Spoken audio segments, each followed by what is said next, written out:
Well, the storm is also causing major flooding on the 5 freeway in Sun Valley. Here's a look from Air 7 earlier. As you can see, it's caused slow going for drivers using side streets and roads as a detour. At last check, the freeway is still closed in both directions near Lancashire.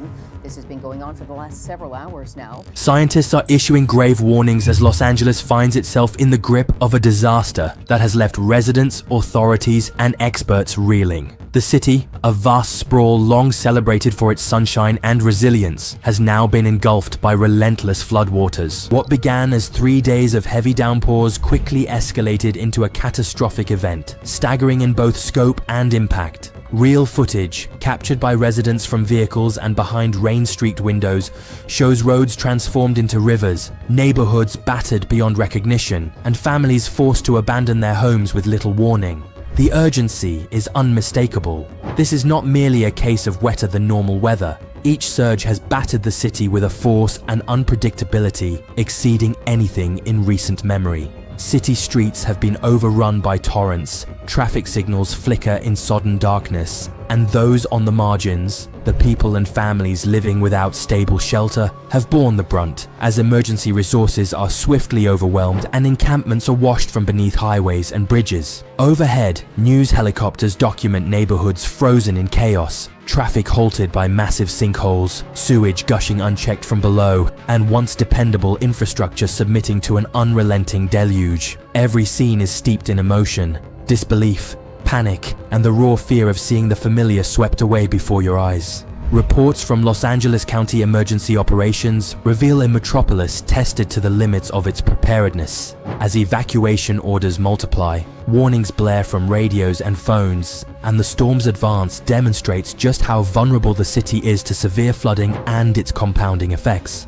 Scientists monitoring live data have described a nightmare scenario: entire sections of urban Los Angeles submerged, each hour adding to damage that will take months, if not years, to repair. Yet even as the threat becomes visible on every street, the true scale of the disaster extends far beyond what the eye can see. The chaos wrought by the flooding is only the opening act, with deeper consequences for the city's infrastructure, its vulnerable populations, and its future resilience. As alarming footage continues to circulate and the immediate crisis is burned into public memory, new questions surface. How did the situation escalate so rapidly? What factors converged to turn a sprawling metropolis into a disaster zone overnight? And, most sobering of all, is this devastation a fluke, or is Los Angeles now facing the new normal in an era of intensifying weather extremes? What makes this storm and its aftermath so unprecedented that even seasoned experts are at a loss for answers? Science points to a rare convergence of meteorological extremes, massive atmospheric rivers, and long-standing vulnerabilities in Southern California's landscape and urban systems.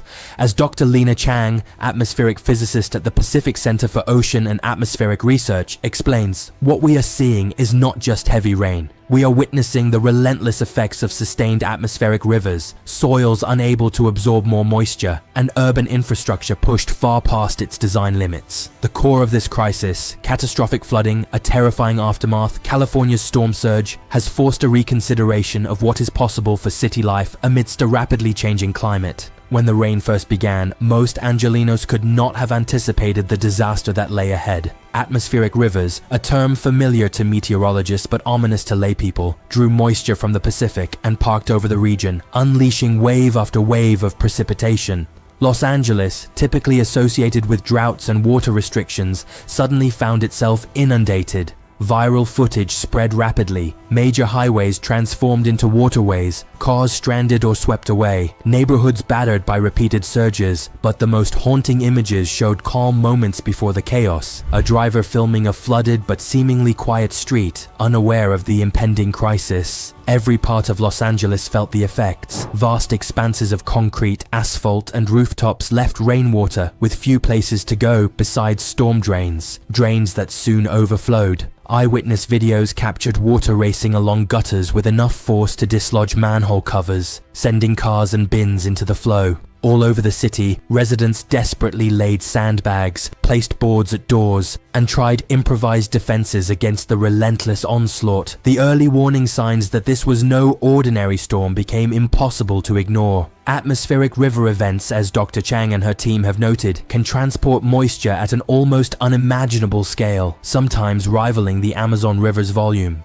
When such corridors of moisture stall over land, rain becomes both unrelenting and devastating, quickly overwhelming preparedness plans and flood defenses. Rainfall totals climbed hourly, breaking records and raising alarm. Power transmission lines sagged or sparked as floodwaters reached substations. Emergency workers navigated flooded footpaths and alleys seeking the stranded or vulnerable, sometimes confronting impassable roads, collapsed hillsides, or urgent calls for rescue in neighborhoods caught unprepared. In the Hollywood Hills, saturated soils unleashed mud and debris into homes and blocked key roads. Along the often maligned Los Angeles River, rescue operations intensified as water levels rose faster than alerts could be broadcast. Much as recent floods have battered communities all along California's coast, Los Angeles's once-in-a-century flood protections buckled within a matter of hours. Engineers and first responders exchanged urgent requests for reinforcements. Geologists like Dr. Marcus Ellery at the U.S. Geological Survey warned, "This is a classic compound disaster. Extreme moisture from offshore, saturated ground, and in places scarred by recent fires dramatically heightened landslide risk." By the storm's second day, a state of emergency was in effect. Major thoroughfares vanished beneath brown water, emergency shelters filled to capacity, and images flashed nationwide of underpasses and quiet neighborhoods taken by storm. Los Angeles's vulnerability, its density, aging infrastructure, and precarious hillsides was now manifest. Before we continue, take a moment to reflect.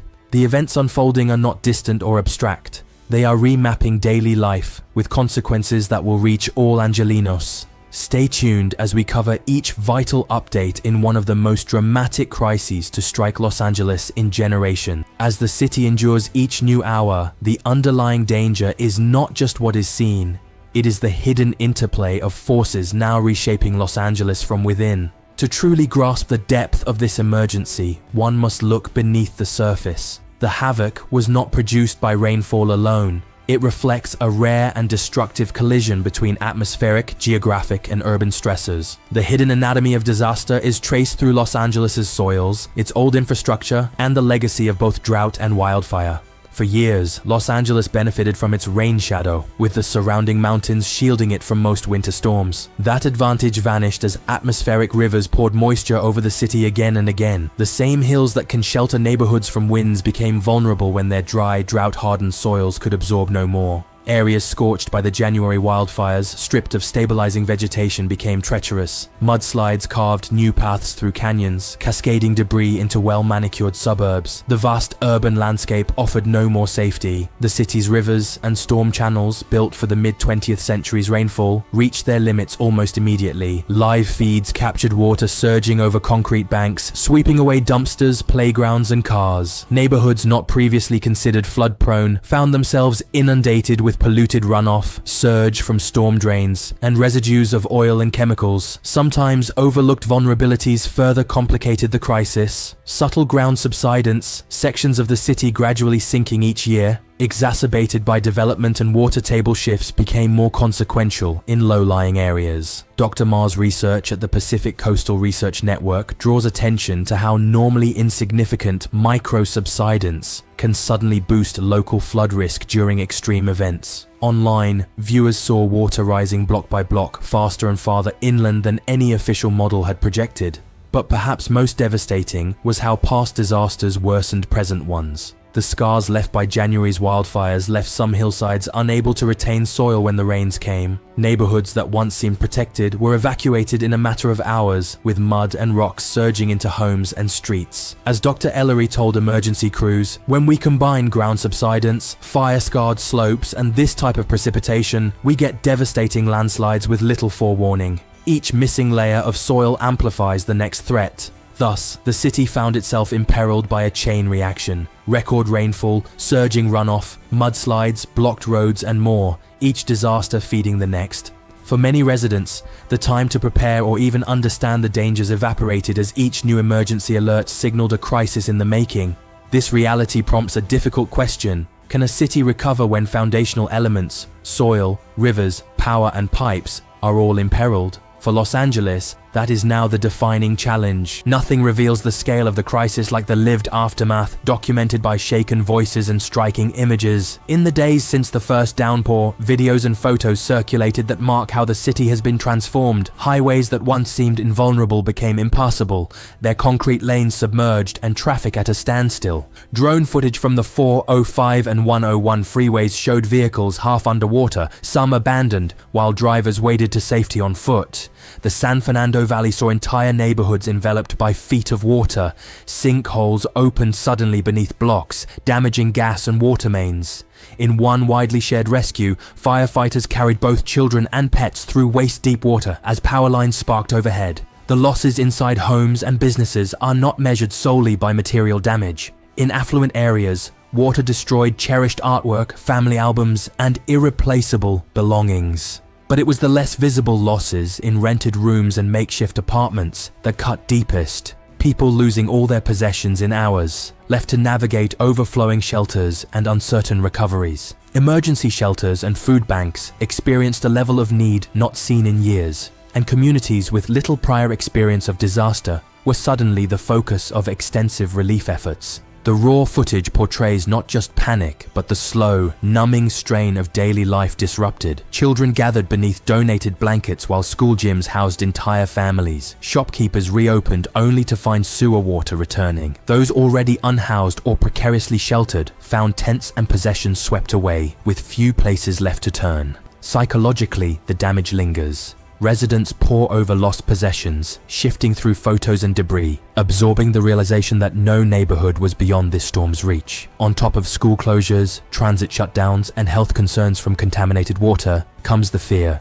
When will it happen again? As scientists like Dr. Chang and Dr. Ellery have emphasized, this is not a simple setback, but an event altering the very landscape and memory of the city. Safety and certainty for many have vanished with the waters. As the scope of destruction became apparent, another crisis unfolded. The gulf between past predictions and the full observed impact. Los Angeles's emergency warning systems and flood planning, designed to offer precious minutes for evacuation or response, often failed to keep pace. In hard-hit locales, alerts arrived late or not at all, while warnings, when functional, struggled to cut through widespread blackouts. Large swaths of the city were plunged into darkness, complicating rescue efforts as tens of thousands lost access to both electricity and communications. We trained for flash floods, emergency coordinator Lisa Mendoza admitted, but not for the systemic failure of so many defenses at once. Advanced models were quickly outdated by reality, as rain gauges and river monitors recorded water levels previously associated with 100-year flood events. Entire neighborhoods, including some beyond recognized floodplains, were overtopped. Emergency operators were forced to abandon protocol and improvise, using satellite feeds and crowdsourced footage to redirect responders on the fly.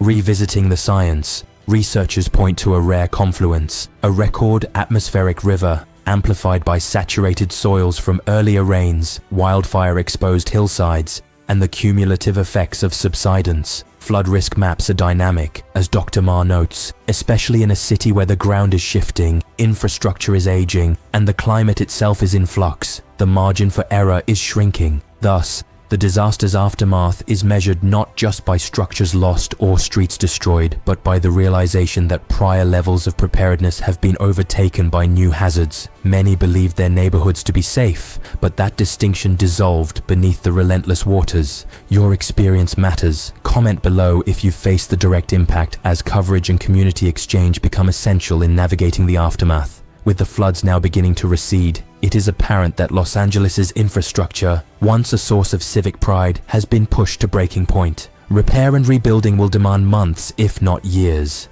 Electricity was lost for hundreds of thousands during peak storm conditions. As power substations were overrun, transmission poles collapsed, and electrical workers found themselves unable to traverse flooded streets. The city's Department of Water and Power labored night and day to patch systems and restore grids. Temporary fixes kept hospitals and emergency shelters operational, but exposed just how fragile lifelines can become in extreme events. Water and sewage systems took similar blows. Erupted pipes, reverse storm drains, and widespread backups plagued both homes and businesses. Floodwaters carried toxic runoff through the concrete river system and into communities already coping with displacement and loss. Short-term fixes, rapidly erected berms or emergency pumps, held only briefly against the tide of water and debris. The most vulnerable residents experienced the greatest hardship. Homeless encampments, already in precarious condition, vanished in the current. Shelters overflowed with new arrivals as advocates pleaded for supplies, dry clothing, and more space. Neighborhoods accustomed to relative stability became the epicenter for emergency relief. The process of recovery is grinding but urgent. Cleanup crews remove debris from storm channels. Utility workers venture house by house, restoring heat and power wherever possible. Health officials issue advisories on water quality. The psychological impact, anxiety about recurrence, uncertainty about what insurance or assistance will cover, adds another layer to the difficulty. Out of this emerges a new normal. Every neighborhood, even those not previously considered at risk, must now plan for unpredictable surges and floods. Dr. Chang voices the new consensus. Modern disaster resilience demands a fundamental rethink. Every community must recognize its vulnerability and plan accordingly. As repairs continue, Los Angeles faces deeper questions. How does a colossal city adapt to the reality that what seemed unimaginable is now possible? From the scientific perspective, events like these are not outliers. They are warnings of a more chaotic climate future for regions exactly like Southern California. Experts highlight the increasing frequency of atmospheric rivers, made more intense by changing ocean currents and rising temperatures, as an unavoidable stress on urban infrastructure. Dr. Ellery points out the clear connection. With each storm, baseline risk increases.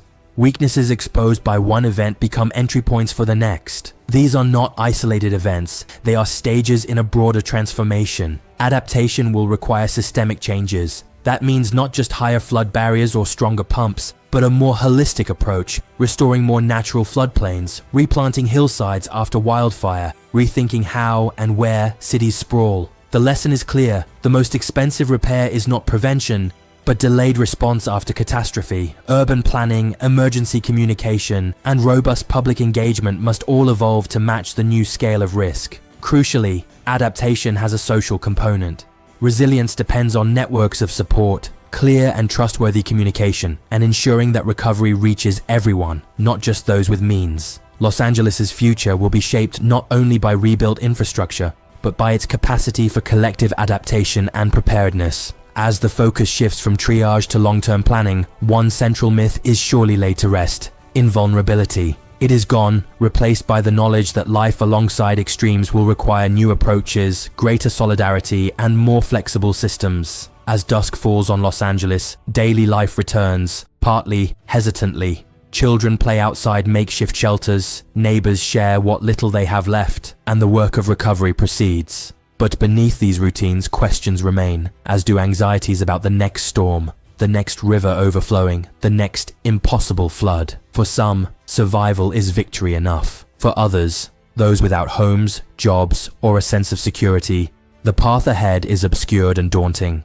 City leaders promise new studies and stronger systems. Emergency managers conduct debriefings, and scientists pore over newly acquired data. The trauma of this flood, captured so vividly in video and word, becomes a collective memory and, hopefully, a catalyst for better planning. Yet the true aftermath is more ambiguous. The process is not just about draining water or clearing roads. It is at its core a test of resolve and continuity. The next disaster is never far away, whether measured in years or mere months. For Los Angeles, the terrifying aftermath is now a stark warning, a message for every scientist, every neighbor, every policymaker who must rethink what it means to be prepared. Stay safe, stay connected, subscribe for every critical update, and join the conversation. Did this storm touch your life? What lessons should guide recovery and resilience? And as Los Angeles continues its journey through uncertainty, let us watch, learn, and remember, so the cost of this disaster might never be paid again.